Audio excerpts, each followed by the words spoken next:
মুক্তিযুদ্ধের ইতিহাসকে আওয়ামী লীগ নিজেদের একক সম্পত্তি বানিয়ে ফেলেছে। আমরা ২৪-এর গণ অভ্যুত্থান পরবর্তী সময়ে সেরকম একটা প্রবণতা লক্ষ্য করছি। গণ অভ্যুত্থানের যে মালিকানা দাবি করে যে রাজনৈতিক দল গঠিত হয়েছে, তারাও ২৪-এর গণ অভ্যুত্থানের যে ইতিহাসকে তারা কিন্তু বিনষ্ট করছে। রাজনৈতিক অঙ্গনে যে চরম বিশৃঙ্খলা নতুন রাজনৈতিক দলের, সেটি সাধারণ মানুষকে চরমভাবে বিভ্রান্ত করছে।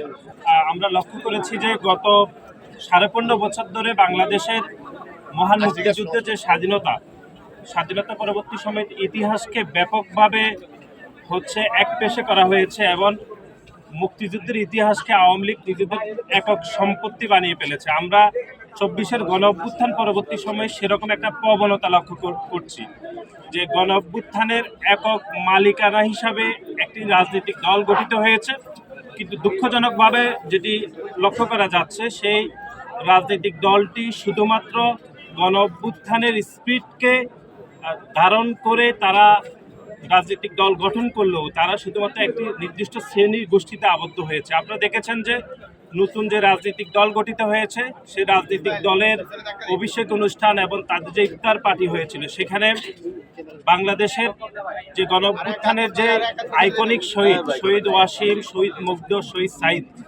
শহীদ সাঈদ এবং শহীদ মুগ্ধের নাম বারবার বলা হলো, সেখানে আইকনিক শহীদ হিসেবে শহীদ ওয়াসিমের নামটি বাদ দেওয়া হয়েছে খুবই উদ্দেশ্য প্রণোদিতভাবে, যে সে বাংলাদেশ জাতীয়তাবাদী ছাত্র দলের আমাদের একজন নেতা ছিলেন। সুতরাং গণ অভ্যুত্থানের যে মালিকানা দাবি করে যে রাজনৈতিক দল গঠিত হয়েছে, তারাও ২৪-এর গণ অভ্যুত্থানের যে ইতিহাসকে তারা কিন্তু বিনষ্ট করছে। যেরকম আমরা দেখেছি যে মহান মুক্তিযুদ্ধের পরবর্তী সময়ে আওয়ামী লীগ ইতিহাসকে তারাও এরকম একপেশে করেছে।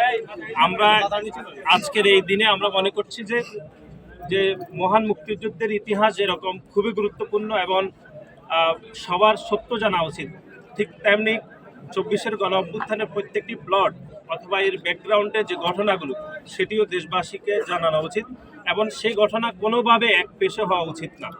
আমরা দেখেছি নতুন যে রাজনৈতিক দল গঠিত হয়েছে, সেই রাজনৈতিক দলের আর্থিক সংকলনের বিষয়ে আমরা ইতিমধ্যে প্রশ্ন তুলেছিলাম, কিন্তু সেগুলোর বিষয়ে কোনো সদুত্তর পাইনি। বরং আমরা গত কয়েকদিন যাবৎ দেখেছি যে রাজনৈতিক অঙ্গনে যে চরম বিশৃঙ্খলা নতুন রাজনৈতিক দলের, সেটি সাধারণ মানুষকে চরমভাবে বিভ্রান্ত করছে। এবং আমরা নতুন প্রজন্মের এই গণ অভ্যুত্থান পরবর্তী সময় বাংলাদেশের সাধারণ শিক্ষার্থীদেরকে আমরা বাংলাদেশের একটি ইতিবাচক রাজনীতির যে শুভ সূচনা হয়েছে, সেখানে বাংলাদেশের প্রতিটি সাধারণ শিক্ষার্থীকে আমরা আজকের এই স্বাধীনতা দিবসের শুভেচ্ছা জানাচ্ছি। আমরা বিশ্বাস করি বাংলাদেশ জাতীয়তাবাদী দল বিএনপি এবং বাংলাদেশ জাতীয়তাবাদী দল ছাত্রদল সবসময় বাংলাদেশের স্বাধীনতা সংগ্রামের ঐতিহ্যকে ধারণ করে এবং একই সাথে প্রকৃত যে ইতিহাস, সেটি মুক্তিযুদ্ধ হোক অথবা ২৪-এর গণ অভ্যুত্থান হোক, সেটি যেন একদম সঠিক ইতিহাস থাকে, সেটি জানার সবাইকে উদাত্ত আহ্বান জানাচ্ছি।